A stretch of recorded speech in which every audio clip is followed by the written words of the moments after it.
For over 4 years, I've been using this Walmart brand on 5.1.2, the On Blast Dolby Atmos soundbar.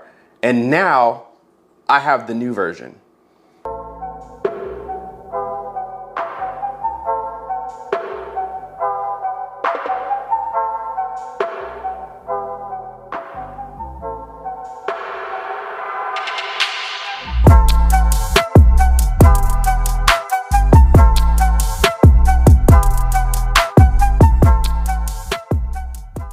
So if this new soundbar is anything like the previous generation, this is going to be a bang for your buck. I bought this over 4 years ago for $2.99 at Walmart, and it blew me away because they had a display of it. I pressed demo and actually heard surround sound effects with just one soundbar in Walmart. Blew my mind. I bought it, reviewed it. I've loved it. It's one of the best soundbars that I've heard, especially at the $2.99 mark. Now we have the new revised version of it, sleeker, more power, more speakers, and it's $100 less than this was 4 years ago. So we have them side by side right now. We're gonna look at design differences, layout differences, the extra satellite speakers you get now. We'll look at the sub difference because it not only has a new redesign, but a new driver on the inside. And then of course, we'll give you guys a demo. Let's take a look at what's new.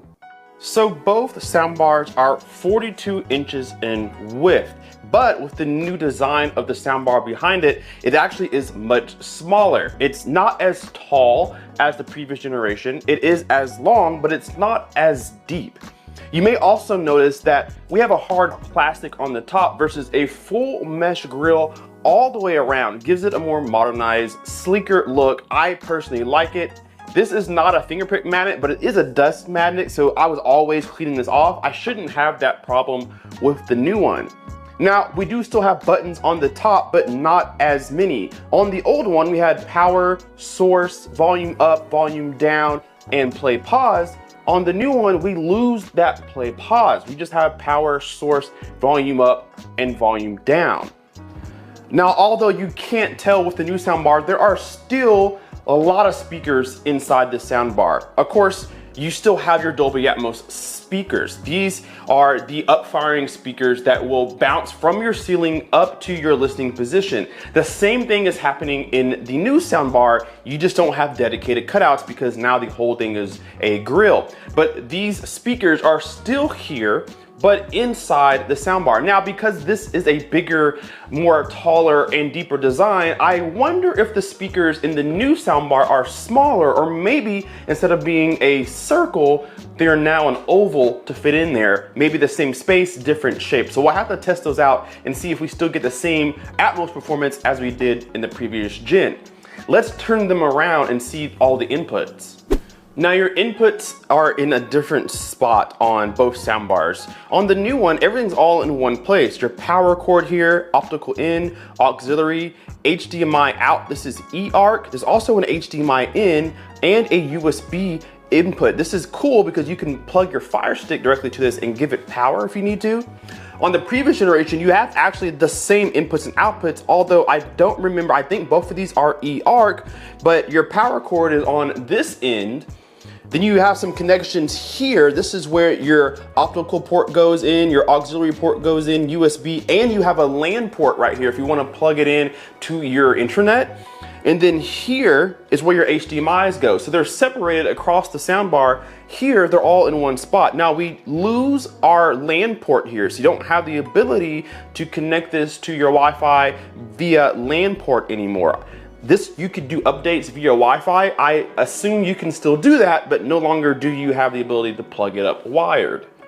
One thing to note also about the new soundbar, different from the previous generation, is that there are some mounting holes, some screw holes to mount this on your wall. You do get a mount with the new soundbar that I'll show you, but you don't have brackets to mount this to a TV. I used to have this on a bracket mounted to the bottom of my TV. There isn't really a way to do that with the new soundbar, so keep that in mind if you plan to put this flush underneath a TV. Despite the previous generation soundbar being taller than the new generation, the subwoofer is actually opposite. The new subwoofer on the left is a little bit taller than the right speaker, the right subwoofer on the previous generation, but they're sticking with that whole cylindrical oval type of design, that more modernistic look. Still black, not very much of a fingerprint magnet, looks pretty good. There are a few changes on the subwoofer. They're both still down firing subs, and I'll turn each of these around. The back has slightly changed. I'll turn this one around. We'll turn this one around. So the back has changed. You still plug them up to power, of course. They no longer look the same anymore on the back. On this one, we had a dedicated pair button in case you lost signal to the soundbar. You have your outlet, and then you have an on-off switch. You don't have that anymore on the new one. You just have a power cord to plug it up into an outlet. Other than that, they're not the same anymore. You guys can see there's a port on the back of the previous generation. You still have a port on the new generation, but it is now on the bottom. Take a look at that. I believe both of these drivers are 6 inches or 6.5, not quite 8. This grill here on the bottom makes you feel like this subwoofer is bigger. It's actually the same size driver on the inside. I don't know if these drivers are the same or not. It looks like they may be different from what I can see through the grill here. So we'll have to listen to the one on the left, the new one, and see if it gets any louder, it plays any deeper. I actually was impressed with the previous generation's bass. I never really had it on max because it was always a lot of bass and it plays pretty low. So I was impressed with this one. I'm hoping that this one will be the same for me, but now down below is where that port is. And I feel like On did this on purpose for an actual reason. When you have a soundbar, a lot of people will just put this subwoofer in a corner, which is fine. A lot of times when you put a subwoofer in a corner, you can, add some output to the subwoofer. And you may need that when you have a small one like this. But the problem that you can have is that it starts to sound a little muddy, a little too boomy. Now that the driver is on the ground, or the port's facing the ground, you kind of get away from a little bit of boundary gain. Now I'm in a room where my floors are hardwood, so I may still have some boundary gain. We'll see, but a lot of people have it on a carpet or a rug, and maybe that'll help diffuse some of that nasty bass that can happen. So I do like actually the placement of where this port is, and I think overall it's a really nice, modern, and sleek design. So let's compare the remotes together. So remote design definitely has changed, but the functionality of it still seems to be pretty much the same. It's going to do what you expect a remote to do. The new one is on the left, the previous generation is on the right. It's going with that theme. The left one is a little bit smaller, more modernized, you can call it. So power button, source button, Bluetooth button. Your click wheel has volume up and down, seek left and right or back and forward. Then you have your play pause / and OK button. You have dedicated bass and treble buttons here. You did on the other one via your surround, your EQ button, but now you have dedicated bass and treble. Mute. Something new for this soundbar is Virtual X or DTS X. You didn't have that in the previous generation. It only did Dolby Atmos. Now you have a dimmer switch. So you can dim the LEDs that are going to be on the front of the soundbar. You have different sound modes, probably movies, music, things like that. And then you have a settings button. We'll see what that does because you don't have one on the previous generation. And last but not least, the biggest upgrade of them all are the new satellite speakers. I am really happy to see that these have satellite speakers with them because I think a true home theater or a true surround sound has speakers in the back, not just bouncing around the room. So these look extremely good. Oval, like we know, mesh grille. Drivers are going to be here, top and bottom. This is just a hard plastic, no speakers up here. Now we have some mounting bracket options on the side here. They do come with mounting brackets. And then it tells you here which one's rear left, which one is rear right, and a reset button if you lose signal to your soundbar. Same thing for subwoofer, has a reset button if you lose connection. Now, these are powered speakers. You do need to plug these in. You need them to get power from the soundbar so that they can, emit their signal. So you do have to plug these in. Those cables are provided, of course, but they connect wirelessly to the soundbar just like the subwoofer does, but they need power to do so. So when you're replacing these, keep in mind they do need an outlet to be nearby. Lucky for us, where I'm going to be putting these together, I do have a couple outlets.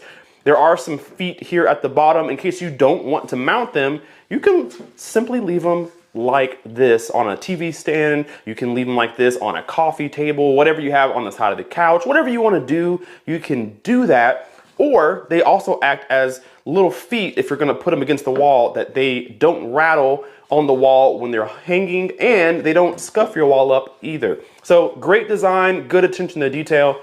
Now let's get it in the living room. So it's been just one clip for you, but it's been 5 or 6 hours for me. I've been listening to the soundbar all day, and it is excellent. I'll tell you that right now.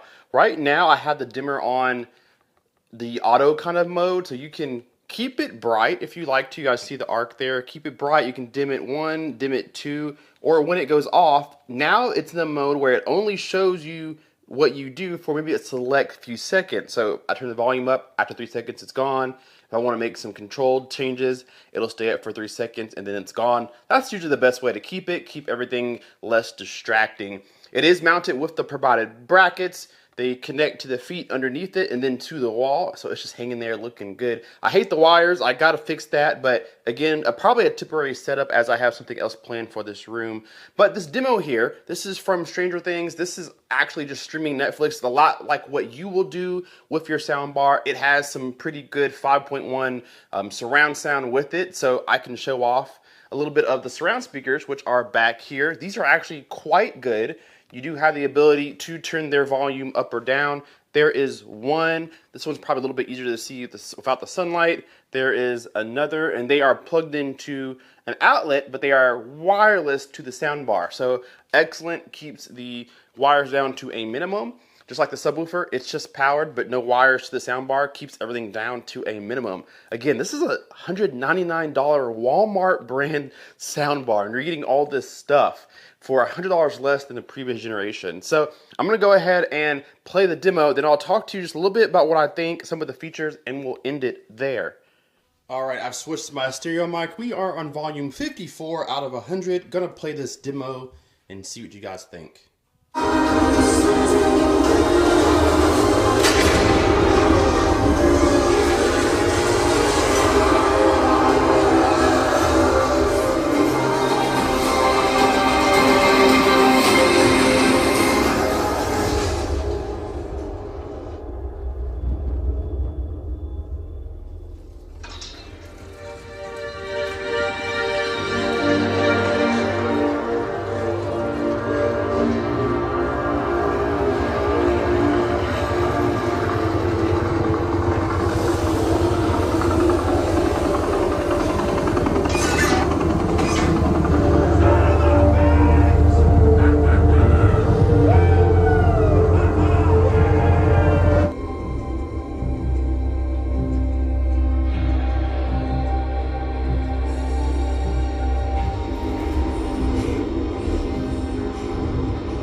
So stereo, a couple more settings that you can do. On the remote, you do have a settings button, and when you click that, you now control what's going on in the sound bar. So I have the center channel up to 5, that middle speaker, just making sure the voices don't get lost with all the other effects.